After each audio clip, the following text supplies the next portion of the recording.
Assalamualaikum warahmatullahi wabarakatuh. Raffi Alifian, Bintang Samudra, kelas 11 MIPA 2, absen 23, tugas fisika. Kita akan membahas karakteristik gelombang mekanik. Ada yang tahu apa itu gelombang mekanik? Gelombang mekanik adalah gelombang yang membutuhkan medium untuk merambat. Sifat gelombang mekanik: A. Dipantulkan atau bisa disebut refleksi. B. Dibiaskan atau yang biasa disebut refraksi. C. Dipadukan atau yang bisa disebut interferensi. D. Dibelokkan atau disebarkan atau yang bisa disebut difraksi.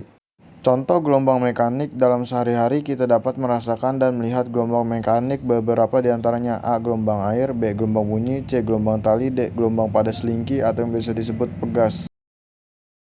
1. Refleksi gelombang. Refleksi gelombang adalah perubahan arah rambat gelombang ke arah medium asalnya atau yang bisa disebut dipantulkan saat mengenai dinding penghalang.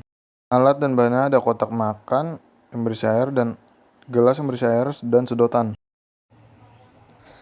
Dapat kalian lihat, gelombang akan dipantulkan jika mengenai medium pantul atau penghalang. Arah pantulan gelombang ditentukan oleh arah datangnya gelombang. Gelombang mengalami pemantulan jika muka gelombang mengenai suatu penghalang yang keras. Jadi, apabila penghalang berbahan lunak, gelombang tidak akan dapat dipantulkan melainkan akan diserap. 2. Difraksi gelombang. Difraksi gelombang merupakan lenturan yang disebabkan penghalang berupa celah-celah sempit. Alat dan bahannya adalah kotak makan yang berisi air sebagai penghalang dan gelas yang berisi air. Lain halnya dengan refleksi gelombang. Difraksi gelombang ini terjadi apabila muka gelombang melewati celah yang sempit. Hal ini terjadi karena muka gelombang terpotong sehingga terjadi pelenturan. 3.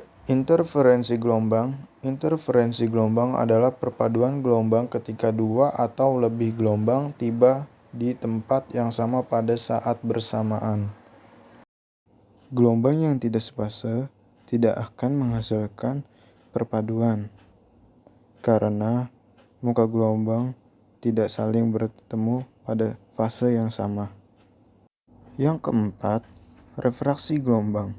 Pembiasan atau refraksi dapat diartikan sebagai pembelokan gelombang yang melalui batas dua medium yang berbeda.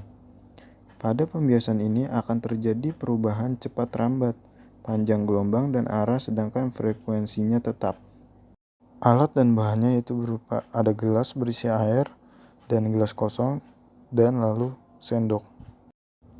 Pertama-tama sendok dimasukkan ke gelas yang kosong.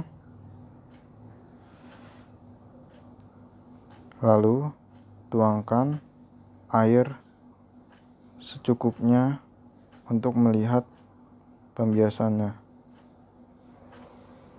Kemudian, lihatlah sendok seperti patah. Percobaan ini adalah salah satu contoh peristiwa dari sifat gelombang, yaitu pembiasan atau refleksi. Pembiasan yang dilakukan gelombang adalah pembelokan yang dilalui oleh batas atau medium yang berbeda, sehingga arah perambatan gelombang membelok dan mendekati garis normal. Pembiasan ini akan mengakibatkan perubahan cepat rambat gelombang, panjang gelombang, dan arah gelombang, sedangkan frekuensinya tetap. Sekian dari saya, Raffi Alifian, Bintang Samudra. Jika ada kesalahan, mohon dikoreksi. Terima kasih.